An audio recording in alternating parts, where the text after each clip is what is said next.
भारत माँ को वीरों की जननी कहा जाता है। यहाँ कई ऐसे वीर सपूत हुए हैं जिन्होंने अपने जीवन की परवाह किए बिना देश को आजाद कराने के लिए बलिदान दिया। ऐसे एक स्वतंत्रता सेनानी थे लाला लाजपत राय, जिन्हें शेर पंजाब के नाम से भी जाना जाता है। उन्होंने देश को आजाद कराने के लिए अपने प्राण न्यौछावर कर दिए। लाला लाजपत राय ने ही पंजाब नेशनल बैंक और लक्ष्मी बीमा कंपनी की स्थापना की थी। ये राष्ट्रीय कांग्रेस में गरम दल के 3 प्रमुख नेताओं लाल, बाल और पाल में से एक थे। लाला लाजपत राय की शहादत और संघर्ष ने भारतीय राजनीति और समाज पर गहरे प्रभाव डाले। उन्हें पंजाब केसरी के नाम से भी जाना जाता है। उनका जीवन संघर्ष, बलिदान और प्रेरणा का प्रतीक बन चुका है। तो चलिए जानते हैं अंग्रेजों की नाक में दम कर देने वाले शेर पंजाब की कहानी। लाला लाजपत राय का जन्म 28 जनवरी 1865 को फिरोजपुर पंजाब में हुआ था। उनके पिता मुंशी राधाकृष्ण आजाद फारसी और उर्दू के महान विद्वान थे और माता गुलाब देवी धार्मिक महिला थी। लाला लाजपत राय का परिवार शिक्षा में बहुत रुचि रखता था और उन्होंने अपनी प्रारंभिक शिक्षा गांव के स्कूल से की थी। शुरुआत से ही लाला लाजपत राय की लेखन और भाषण में काफी रुचि थी। उन्होंने कुछ समय हरियाणा के रोहतक और हिसार शहरों में वकालत की। उनकी शिक्षा का मुख्य केंद्र लाहौर था, जहां उन्होंने सरकारी कॉलेज में दाखिला लिया। वे एक मेधावी छात्र थे और दूसरे छात्रों से कई ज्यादा प्रतिभाशाली थे। धीरे धीरे उनके मन में समाज सेवा और स्वतंत्रता संग्राम की भावना पनपने लगी थी। लाला लाजपत राय को शेर पंजाब का सम्मानित संबोधन देकर लोग उन्हें गरम दल का नेता मानते थे। लाला लाजपत राय स्वावलंबन से स्वराज लाना चाहते थे। लाला लाजपत राय ने 1897 और 1899 में देश में आए भयंकर अकाल के दौरान लोगों की तन, मन और धन से सेवा की। उस समय भारत में आए अकाल और भूकंप से लोग जूझ रहे थे, लेकिन ब्रिटिश शासन ने कोई राहत देने की कोशिश नहीं की। इसके विपरीत लाला जी ने अपने साथियों के साथ मिलकर कई जगहों पर राहत शिविर लगवाए और लोगों की मदद की। साल 1905 में ब्रिटिश सरकार ने भारतीय समाज कमजोर करने के लिए बंगाल का विभाजन कर दिया था। इस विभाजन के खिलाफ लाला लाजपत राय ने सुरेंद्रनाथ बनर्जी और विपिन चंद्र पाल जैसे नेताओं के साथ मिलकर ब्रिटिश शासन के खिलाफ आवाज उठाई। यह तीनों नेताओं की तिकड़ी लाल, बाल, पाल के नाम से मशहूर हुई। इन्होंने स्वतंत्रता संग्राम में कई नए और प्रभावशाली कदम उठाए। लाल, बाल, पाल के नेतृत्व में पूरे देश में एकजुटता आई और इनकी मुहिम ने ब्रिटिश शासन को हिलाकर रख दिया। उन्होंने ब्रिटेन में बने सामान का बहिष्कार किया और व्यावसायिक संस्थाओं में हड़ताल की, जिससे ब्रिटिश सरकार को आर्थिक नुकसान हुआ। लाला लाजपत राय का स्वावलंबन और स्वराज के पक्ष में खड़ा होना उन्हें एक स्पष्ट विचारधारा वाला नेता बनाता है। उनके विचार ही उन्हें उग्रवादी नेता के रूप में प्रमुखता दिलाते हैं और यही कारण था कि वे भारतीय जनता के बीच काफी लोकप्रिय हुए।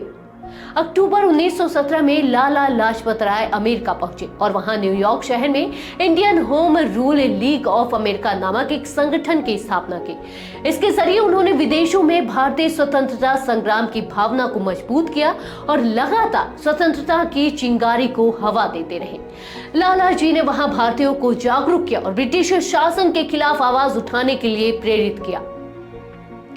3 साल बाद यानी 20 फरवरी 1920 को जब लाला लाजपत राय भारत लौटे तो वे पहले से ही देशवासियों के लिए एक महान नायक बन चुके थे। उनकी देश के प्रति सेवा और संघर्ष की वजह से उन्हें कलकत्ता में कांग्रेस के विशेष सत्र की अध्यक्षता करने के लिए आमंत्रित किया गया।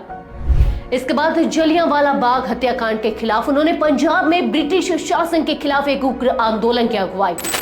जब गांधी जी ने 1920 में असहयोग आंदोलन की शुरुआत की तो लाला लाजपत राय ने पंजाब में इस आंदोलन का नेतृत्व किया और बाद में उन्होंने कांग्रेस इंडिपेंडेंस पार्टी का गठन किया, जिसका उद्देश्य भारतीय स्वतंत्रता की ओर और भी ठोस कदम उठाना था।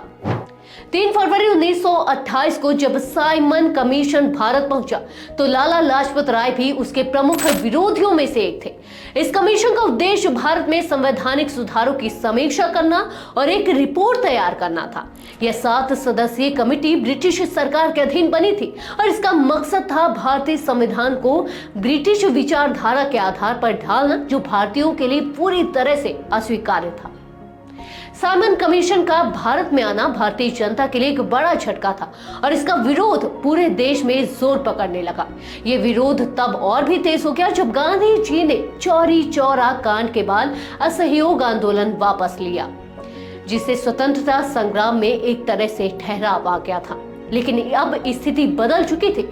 लोग फिर से सड़कों पर उतरे और साइमन गो बैक के नारों से देश भर में एक नई लहर दौड़ पड़ी। यह आंदोलन भारतीयों के लिए एक नया संकल्प बनकर उभरा और लाला लाजपत राय ने इस विरोध को अपनी नेतृत्व क्षमता और संघर्ष से प्रोत्साहित किया। साइमन कमीशन के विरोध में 30 अक्टूबर 1928 को लाहौर में एक बड़ा प्रदर्शन आयोजित किया गया, जिसका नेतृत्व लाला लाजपत राय कर रहे थे। इस प्रदर्शन में उमड़ी भीड़ को देखकर अंग्रेजों के होश उड़ गए थे। प्रदर्शन के दौरान अंग्रेजों ने इस जन सैलाब को दबाने के लिए लाला लाजपत राय और उनके समर्थकों पर लाठीचार्ज कर दिया।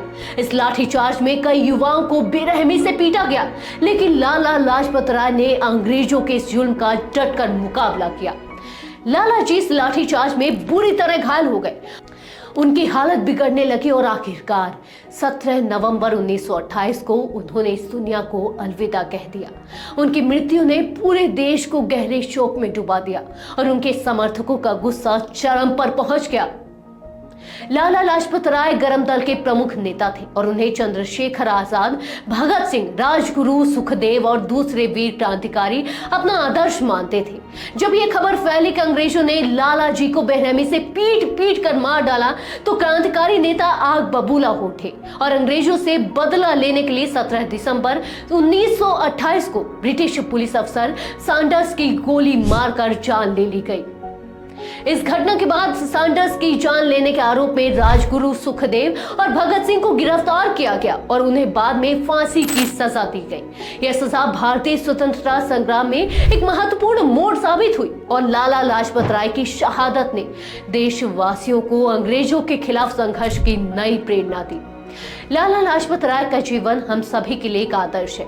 उनके संघर्ष, उनकी शहादत और उनके विचार आज भी भारतीय राजनीति और समाज को मार्गदर्शन देते हैं। उन्होंने हमेशा भारतीय संस्कृति और स्वतंत्रता के लिए अपनी आवाज उठाई और अपने कर्तव्यों को सबसे ऊपर रखा। उनके शहादत ने भारतीयों को एकजुट किया और स्वतंत्रता संग्राम को नया मोड़ दिया। आज के लिए बस इतना ही। मिलते हैं एक और नई कहानी के साथ। तब तक के लिए धन्यवाद।